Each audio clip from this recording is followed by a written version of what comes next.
Hello everyone, welcome to UPSC Digital Library. Welcome to the complete course on Physical Geography. Physical Geography के complete course में आप सभी का स्वागत है. After a long break in Physical Geography, today we are going to resume the videos. एक काफी लंबे गैप के बाद आज हम Physical Geography के वीडियोस को resume करने वाले हैं. And we'll study chapter number 9, that is formation and structure of atmosphere.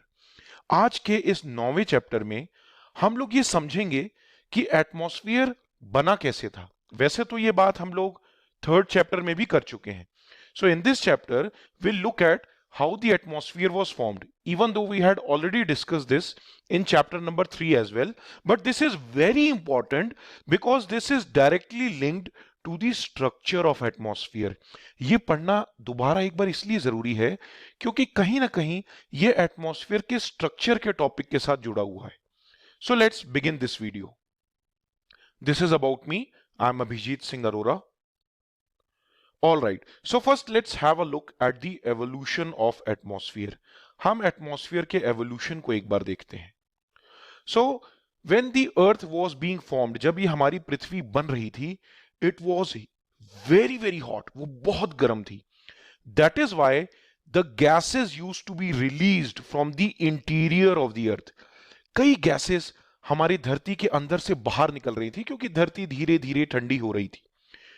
Now let me try to tell you this in a little bit more detail. इसको मैं थोड़ा सा डिटेल में आपको बताता हूं. So initially what happened that the lighter gases such as hydrogen and helium which was present in abundance. Why it was present in abundance? It is because the sun itself is made up of hydrogen and helium, right?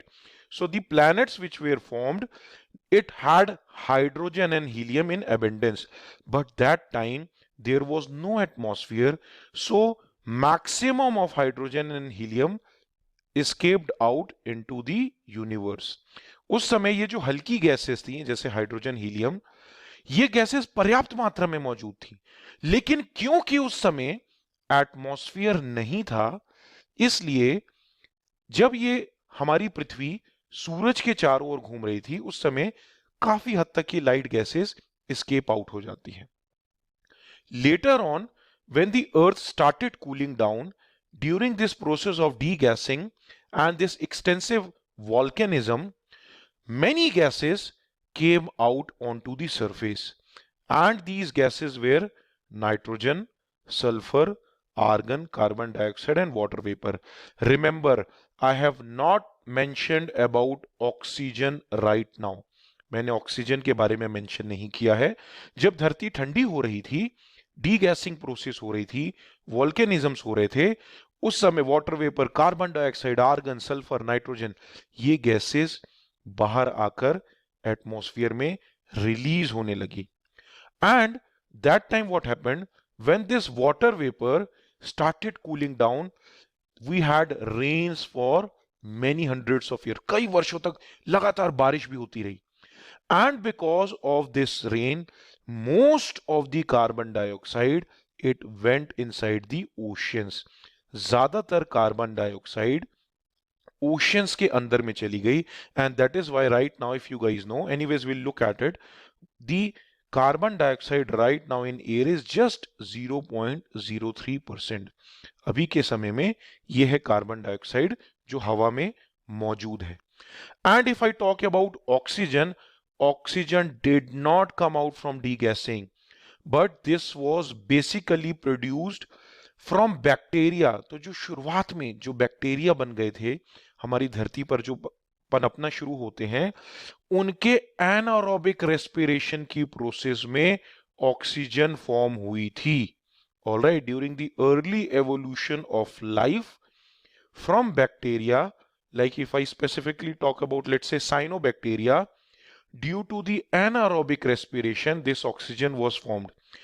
So for those of you who do not know what is anaerobic respiration, आप में से कुछ लोग जिनको नहीं मालूम है कि anaerobic respiration क्या होता है. So anaerobic respiration वो respiration है जिसमें फूड का ब्रेकडाउन होता है in the absence of oxygen. जिसमें खाने का ब्रेकडाउन एब्सेंस ऑफ ऑक्सीजन में होता है. And there is one more term which is known as aerobic respiration, in which the breakdown of food takes place in presence of oxygen. Hope this is clear to all of you. Let's proceed now. So now let us have a look at the composition of atmosphere which is right now. आज के समय में atmosphere का composition क्या है? So this picture I have taken from the NCERT book. So as you guys can see over here, the most abundant gas is nitrogen. Second most abundant gas is oxygen. Now if I combine oxygen and nitrogen, both of them itself comprises of around 99%, right? और जो remaining 1% है, the remaining 1% is from argon, which is 0.93, and then carbon dioxide, and 0.04 is the other gases which is present. All right. So जो other gases भी हैं 1% में, उसमें भी number 1 spot is taken by argon, number 2 is with the mixture of the other gases, and number 3 is with carbon dioxide. Hope this makes sense to all of you. All right. अब थोड़ी सी हम बातें करते हैं इन थोड़ी सी इस composition के बारे में, थोड़ा डिटेल में हम समझते हैं. Now there are few gases in the air.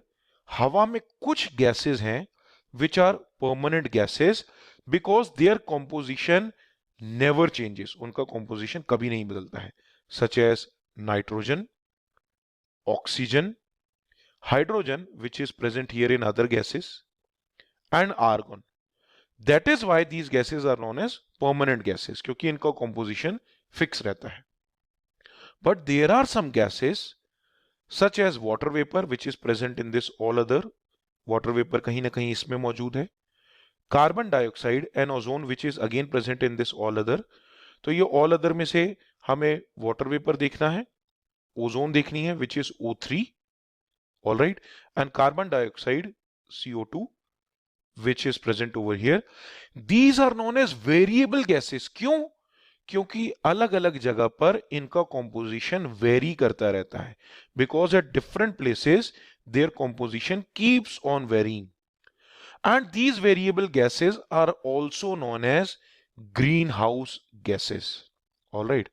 Now for those of you who do not know what is this greenhouse gases or what is this greenhouse effect, अब क्या होता है, हमारी धरती जो है वो अर्थ के सरफेस से जब हीट रिलीज होती है उसको वो ट्रैप कर लेती है या एब्जॉर्ब कर लेती है. So let's say this is earth. So first of all, we receive the sunlight or heat from the sun. Now, the heat gets absorbed by the Earth's surface and later on it is released. And when the heat is released, it is trapped by these greenhouse gases. तो बाद में जब अर्थ से ये heat release होती है उस समय ग्रीन हाउस गैसेस, जो ये वेरिएबल गैसेस भी हैं, ये इस हीट को ट्रैप कर लेती हैं, which is very important for the survival of this biodiversity also. ये बहुत इंपॉर्टेंट है. लेकिन जब बहुत ज्यादा वेरिएबल गैसेस होने लग जाएंगी, कार्बन डाइऑक्साइड बहुत ज्यादा हो जाएगी, when the level of carbon dioxide and this variable gases will increase a lot, that time the temperature of the earth will increase rapidly. And anyways I will explain this in detail also about this greenhouse effect, don't worry, इसके बारे में मैं भी detail में बताऊंगा. So by the way guys, remember that these gases they do not react with each other. ये एक दूसरे से रिएक्ट नहीं करती हैं, इसीलिए इनकी केमिकल प्रॉपर्टीज भी लूज नहीं होती, इनकी केमिकल प्रॉपर्टीज इंटैक्ट है. All right. So let me give you guys an example. अगर आप लोग कभी कोई टैक्सी बहुत समय से खड़ी उसमें जाके बैठ जाते हैं, या लेट्स से आपकी कार अगर रोड पर पार्क्ड है, या आप लोग कभी भी ऐसे जो धूप में बहुत समय से कार खड़ी है, और whenever you guys must have seen a car parked outside in the sun for a long time, if you go inside and sit, you guys will realize that compared to the outside environment, the temperature inside the car is too much. बाहर की तुलना में, बाहर के वातावरण की तुलना में कार के अंदर बहुत गर्मी होती है. Why? It's because of this glass. The heat gets inside easily in this car, but it is not able to come out easily. And this is what is an example of this green house effect? यही तो वो green house effect का example है। But when these variable gases, जब ये carbon dioxide, ozone या फिर water vapour, these increases rapidly in the air, इनका कॉम्पोजिशन बढ़ जाता है हवा में, then this leads to global warming and there are severe consequences of global warming. उसके कारण से हमारे ग्लेशियर्स मेल्ट हो रहे हैं, ग्लोबल टेम्परेचर राइज हो रहा है, कई स्पीशीज एक्सटिंक्ट हो रही हैं, कई बर्ड्स एक्सटिंक्ट हो रही हैं। So this is a very serious threat to our climate. All right, so again let me show you guys over here. So look over here very very carefully. ये देखिए, ये हमारे अर्थ से हीट आ रही है, फिर अर्थ उस हीट को एब्जॉर्ब करने के बाद रेडिएट भी कर रही है। So when the earth is radiating the heat, it is getting heated up. Earth जो है, ये जो रेडिएटेड हीट निकल रही है उसको एब्जॉर्ब करके गर्म हो जाती है, ये टेम्परेचर भी मेंटेन रखती है। Now I hope this is clear to all of you. But then there is one more important thing which has to be understood, that I will explain you in structure of atmosphere. अब इस atmosphere के जब मैं structure को explain करूंगा तो इस topic से रिलेटेड एक और इंपॉर्टेंट चीज है वो भी एक्सप्लेन करूंगा। सो now let us have a look eight structure of atmosphere. अब हम एटमॉस्फेयर के स्ट्रक्चर को समझते हैं। So if I talk in layman's term, this is a very simple diagram. Do not go exactly by these numbers. In numbers के साथ exactly आप नहीं जाइएगा। सबसे पहली लेयर है closest to the earth is troposphere, then comes stratosphere, then comes mesosphere, then comes thermosphere and then comes exosphere. All right, तो एक एक करके हम इन layers को समझेंगे। One by one we'll look into the details of these layers of the atmosphere. By the way guys, just in case if you do not know why sphere word is added to all these layers, ये sphere word इन सभी layers में क्यों added है? It's because let's see if I talk about this troposphere, ये देखिए, this is also forming a sphere. If I talk about stratosphere, it is also forming a sphere. mesosphere भी एक sphere form कर रहा है। मेरा कहने का ये मतलब है, ये अर्थ के चारों तरफ है, ठीक है, उसके चारों तरफ एक स्फेरिकल लेयर बना रहा है। That is why all of these layers have this word sphere along with it. So now let us have a look at the technical diagram. वो तो एक बेसिक डायग्राम था। Now this is the technical diagram of the structure of atmosphere.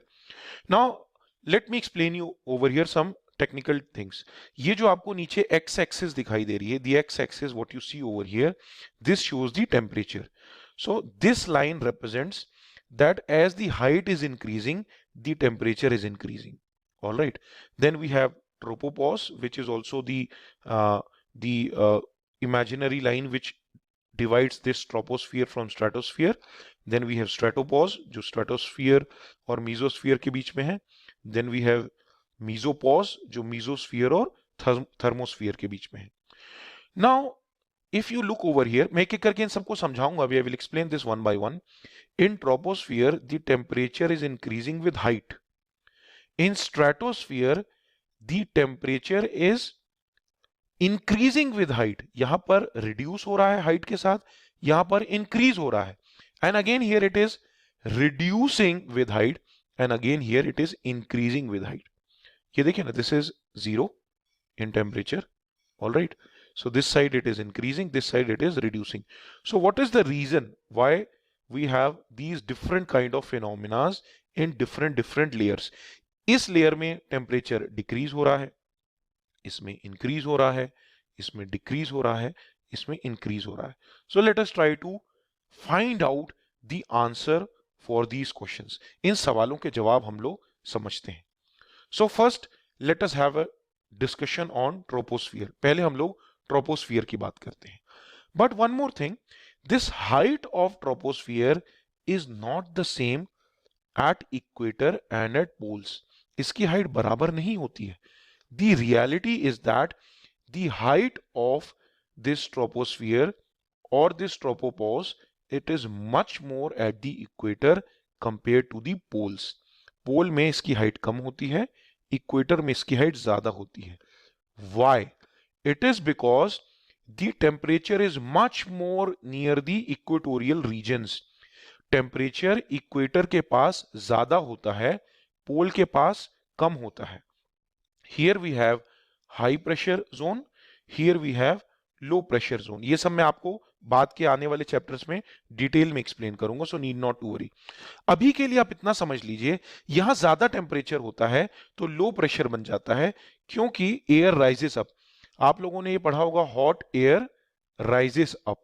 तो यहां पर गर्म हवा होती है तो वो ऊपर की ओर चली जाती है, एक लो प्रेशर रीजन बनता है. क्योंकि यहां पर एयर जो है ऊपर की तरफ जा रही है, तो it pushes the air up, और यहां पर ये ट्रोपोस्फियर की लेयर आपको थोड़ी बड़ी नजर आएगी. Whereas here in the polar regions we have high pressure zone, we have cold air, and cold air is towards the surface, it sinks down. ठंडी हवा नीचे की ओर आती है, इसीलिए यहां पर ये ट्रोपोस्फियर की हाइट कम होती है. Now let's proceed further and let me explain you something which is very important related to this troposphere. अब जो सूरज से हम लोगों को रेडिएशंस मिलते हैं, please do not forget this, this is the surface of the earth. The radiations what we get from the sun, they are short wave radiations. वो कैसे होते हैं? शॉर्ट वेव रेडिएशन होते हैं. And after being absorbed from the earth, earth से जब ये radiation absorb हो जाते हैं और जब ये एमिट होते हैं, when these radiations are emitted back from the earth, these come out as long wave radiation. ये बात आप लोग याद रखना, जो सन से रेडिएशन आ रहे हैं वो शॉर्ट वेव हैं, और जो अर्थ एब्जॉर्ब करने के बाद रेडिएट करती है वो लॉन्ग वेव रेडिएशन है. But why I am telling you this? ये मैं आप लोगों को इसलिए बता रहा हूं, it is because the green house gases, which is nothing but the carbon dioxide, water vapor and ozone. ये जो ग्रीन हाउस गैसेस हैं, ये शॉर्ट वेव्स को, जो ऐसी शॉर्ट वेव्स होती हैं, ये इनको एब्जॉर्ब नहीं कर पाती हैं. तो ये जो सूरज से, ये जो सन से शॉर्ट वेव्स आ रही हैं, these short waves which are coming from the sun, these are not absorbed by the troposphere. Why? Because these greenhouse gases are present in the troposphere. All right, but when this heat is radiated from the earth, जब वापस ये लौटते वक्त अर्थ से radiate होती है, it gets radiated in the form of long waves. ये long waves के फॉर्म में रेडिएट होती है, और ये जो long waves होती हैं, इनको ग्रीन हाउस गैसेस एब्जॉर्ब कर पाती हैं. These long waves, when radiated back from the earth's surface, are absorbed by the greenhouse gases, and these greenhouse gases is mostly available near the surface of the earth, and it gradually reduces as the height increases. जैसे जैसे height बढ़ती जाती है, ये green house gases की density भी कम होने लगती है. That is why the temperature will be most near the earth's surface and keep on reducing as the height increases. So as it's mentioned that the incoming sunlight from the sun has short waves, whereas when the heat is emitted back from the terrestrial radiation or from the earth's surface has long waves. All right, and that is being absorbed by these greenhouse gases, and because these greenhouse gases is much more present near the surface, so that is why the absorption is maximum near the surface and decreases with height. इसीलिए इस troposphere की जब मैं बात करूंगा तो इसका temperature height के साथ घटेगा. the temperature will reduce with height because the maximum greenhouse is near the surface, and that is why maximum heat absorption will take place near the surface. Hope this is clear to all of you. Now let us talk about the second layer, stratosphere. अभी हमने देखा that as the height was increasing, the temperature was reducing. जैसे जैसे height बढ़ रही थी, temperature कम हो रहा था. Now in case of stratosphere, as the height increases, the temperature is also increasing. Why is this happening? Let us find out. चलिए हम इसको find out करते हैं. So as I told you, in stratosphere, the temperature increases with height. जैसे जैसे height बढ़ेगी, temperature भी बढ़ता जाएगा. It is because this layer has ozone layer is also present in stratosphere, which basically absorbs the incoming ultraviolet rays from the sun. Ozone is also a greenhouse gas. If you guys remember, ozone में भी ये भी एक greenhouse gas है. All right. So this absorbs the incoming ultraviolet rays which is coming from the sun, and that is why as we go up in stratosphere the temperature increases. Another important thing which you guys must understand is that अभी तक क्या हो रहा था, ये जो green house gases थी troposphere में, मैं ट्रोपोस्फियर की बात कर रहा हूं, वहां पर ये जो कार्बन डाइऑक्साइड, वाटर वेपर और थोड़ा सा ओजोन, वेरी लाइट, ये जो गैसेस थी ये अर्थ के सरफेस के पास ज्यादा थी. हाइट के साथ ये ग्रीन हाउस गैसेस कम हो रही थी. लेकिन स्ट्रेटोस्फियर में ओजोन लेयर पर्याप्त मात्रा में मौजूद है. It is present over there. That is why what is happening over here is, here the incoming solar radiation is being absorbed. Alright, यहां पर आते ही वक्त ये शॉर्ट वेव्स ही एब्सॉर्ब हो जाती हैं. These ultraviolet rays, these are short waves, these are absorbed, ये absorb हो जाती हैं. Alright, hope this makes sense to all of you. इसीलिए इस स्ट्रेटोस्फियर में हाइट के साथ टेम्परेचर बढ़ेगा. Alright, but one another important thing which anyways if I will take this topic clouds in a different video, मैं एक अलग वीडियो में ये क्लाउड को डिटेल में एक्सप्लेन करूंगा, but for now understand that generally the aeroplanes fly on the lower stratosphere. The biggest reason is that most of the clouds are in troposphere, but this does not mean that there are no clouds in stratosphere. Stratospheres में भी कभी कभी polar stratospheric clouds बन जाते हैं. All right. Sometimes the water vapor crosses this tropopause and reaches the lower stratosphere. कभी कभी कुछ water vapor किसी तरीके से lower stratosphere में पहुंच जाता है. If you guys would have traveled in an aircraft, at times you guys might have heard that due to the turbulence, the pilot has turned on the sign of seat belts. आप लोगों ने अगर कभी aircraft में travel किया होगा, ये सुना होगा कि खराब मौसम के कारण पायलट ने सीट बेल्ट पहनने के संकेत को ऑन कर दिया है. अब प्लेन्स तो लोअर स्ट्रेटोस्फियर में उड़ते हैं, तो फिर ऐसा क्यों हो रहा है कि बादल नहीं है तभी? Because at times due to bad weather sometimes water vapour gets into this lower stratospheric layer. Alright, and when due to the जब क्या होता है, ये वाटर वेपर एंटर कर लेता है और इसका टेम्परेचर ठंडा हो जाता है, तो वहां पर ये कंडेंस होकर क्लाउड फॉर्म कर देते हैं. At times this happens. Alright, so this is a rare phenomena, but if anybody says that the clouds are never ever present in stratosphere, the answer is no. नहीं, कभी कभी stratosphere में भी clouds present होते हैं. Alright, now let us talk about the third layer which is mesosphere. अब mesosphere के बारे में बात करते हैं. Now, just opposite again happens in mesosphere. The temperature decreases with height. See, this is the x-axis. So this side temperature will increase, this side it will reduce. So as you guys can see, reducing, increasing, reducing, increasing, just to make life easy for you. So mesosphere में height के साथ temperature कम होता है. Why this happens? Well, it's because greenhouse gases are not present in mesosphere, तो यहां पर ज्यादा temperature नहीं हो पाता है. Sometimes, remember guys here, noctilucent clouds are formed in the summer season at high polar और high latitudes. polar regions के आसपास कभी कभी noctilucent clouds फॉर्म हो जाते हैं. क्यों हो जाते हैं? बिकॉज यहां पर कभी कभी ये छोटे छोटे मीटियोर की जो डस्ट प्रेजेंट होती है, मीजोस्फीयर नाम भी है, मीटियोर्स की जो डस्ट प्रेजेंट होती है, उसके चारों तरफ कभी कभी ये वाटर वेपर या मॉइस्चर जो है जब कंडेंस हो जाता है, तो इस तरह के नॉक्टिल्यूसेंट क्लाउड्स फॉर्म हो जाते हैं.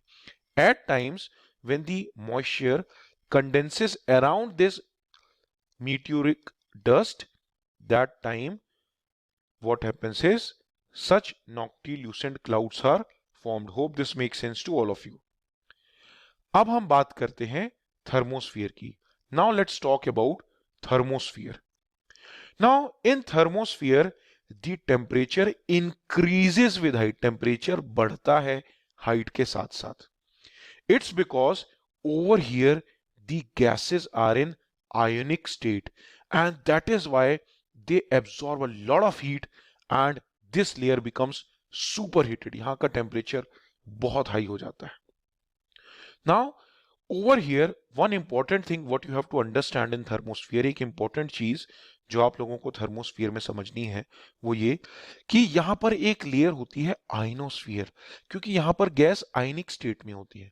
Because gas is present over here in ionic state, which is also known as ionosphere, which is between 80 to 640 kilometers. This is very useful for radio communication.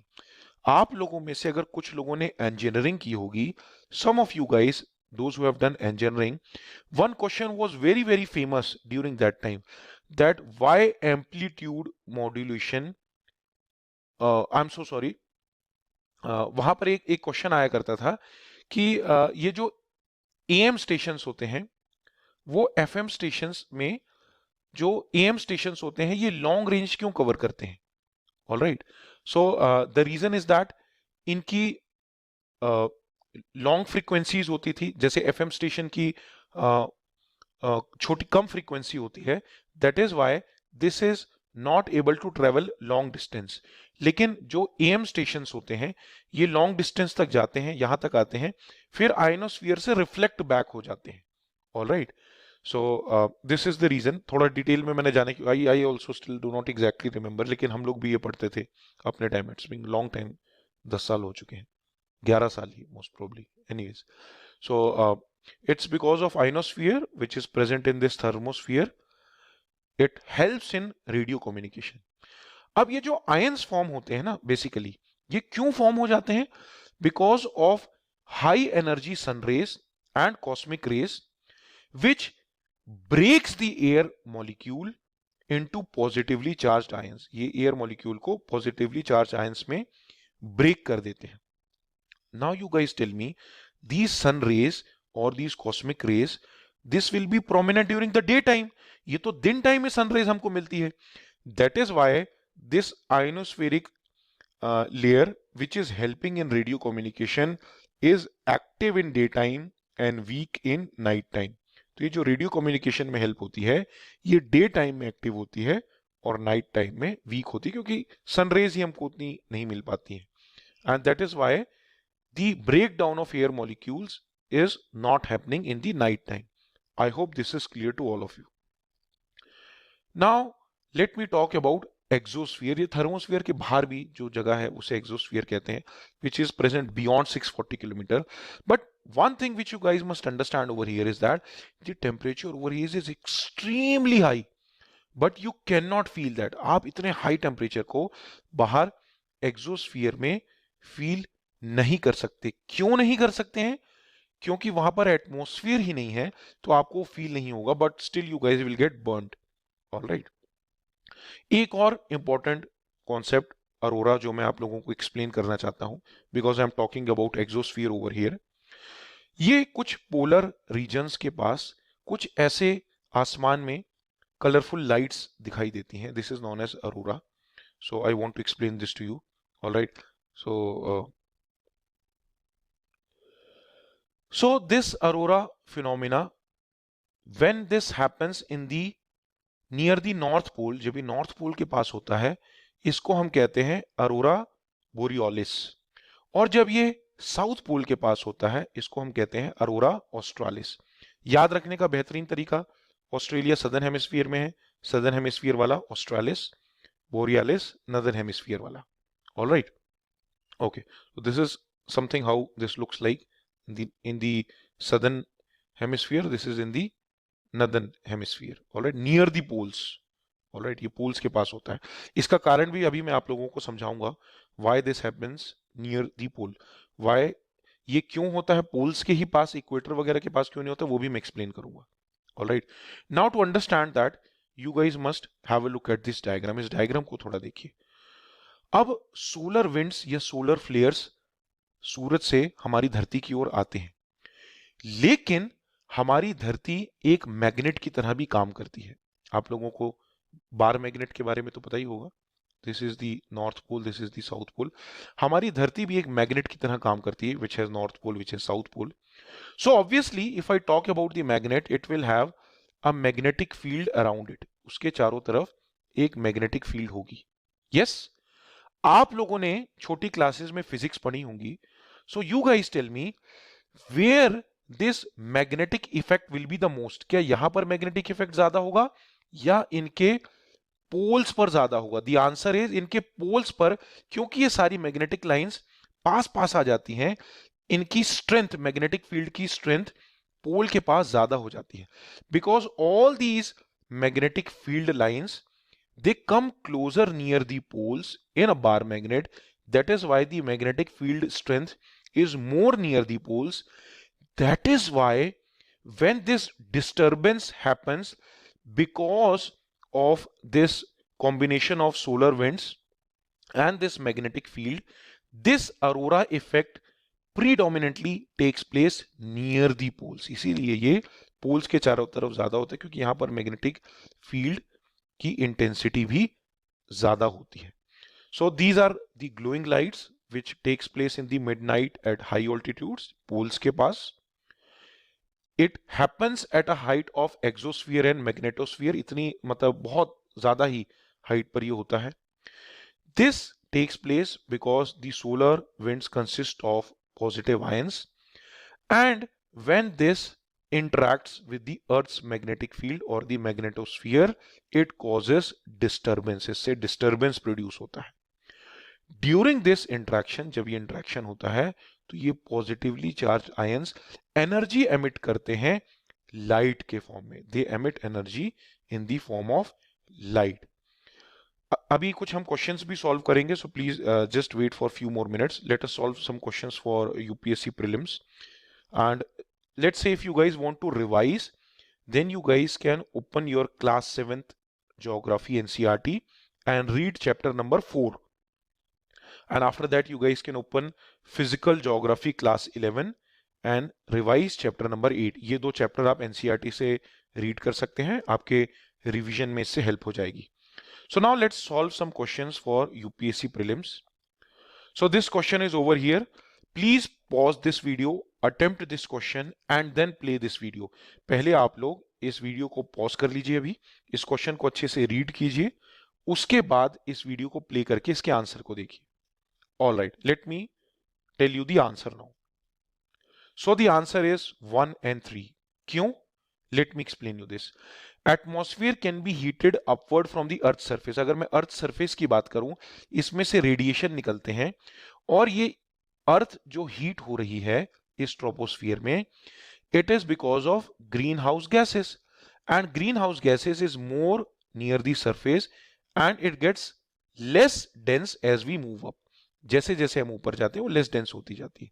That is why when these long wave radiations are emitted from the earth's surface, it is heated upward from the earth's surface. So this is the right statement. There is more moisture in the upper atmosphere? No, more moisture is near the surface. As we go up, the moisture reduces. So this is wrong. All right, the air is less dense in upper atmosphere. Yes, as we go up, the air becomes less and less dense. ज्यादातर जो हमारी dense air है वो हमारे troposphere के पास में ही होती है, ऊपर जाते हैं तो एयर की डेंसिटी कम होने लगती है। So this is correct, 1 and 3 is right, that is why C is the right answer. This is the next question. Please pause the video and attempt the question. Please pause this video, उसके बाद जब आप लोगों को answer आ जाए तब इस video को प्ले कीजिए। All right, so the answer is only 2। Why? क्या कोई क्लाउड्स प्रेजेंट नहीं होते हैं लोअर स्ट्रेटोस्फियर में? Understand this. आप लोग गूगल करेंगे या दूसरी जगह आंसर चेक करेंगे तो शायद आपको बोथ 1 and 2 बताए।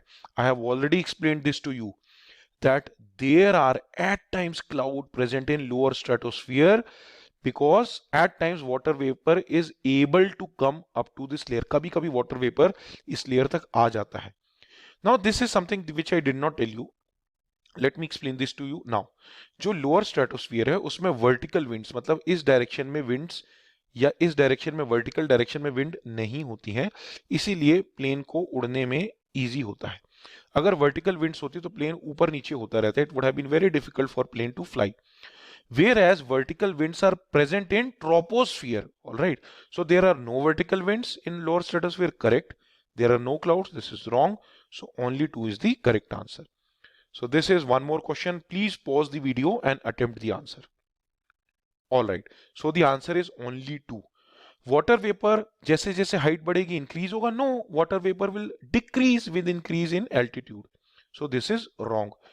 water vapor decreases from equator towards the pole. Now look at this. Let's say this is our earth. अब इक्वेटर के चारों तरफ आप लोगों ने सुना होगा हॉट एंड ह्यूमिड क्लाइमेट होता है। Alright, even though it is very hot in the equatorial regions, but it rains also a lot. Alright, so because it rains a lot in the equatorial regions, it's very humid over here. Whereas if I talk about the polar regions, it is very cold and very dry. बहुत cold और dry हवा होती है polar regions के पास। All right. So this anyways, अभी हम लोग जब और डिटेल में भी हम लोग जब इन अलग अलग regions को समझेंगे कि actually ये cloud कैसे form होते हैं, rainfall कैसे होती है, then these things will become very clear to you. So this is correct. That is why 2 is the right answer. So I hope this video was helpful to all of you. Thank you everybody for watching. God bless you.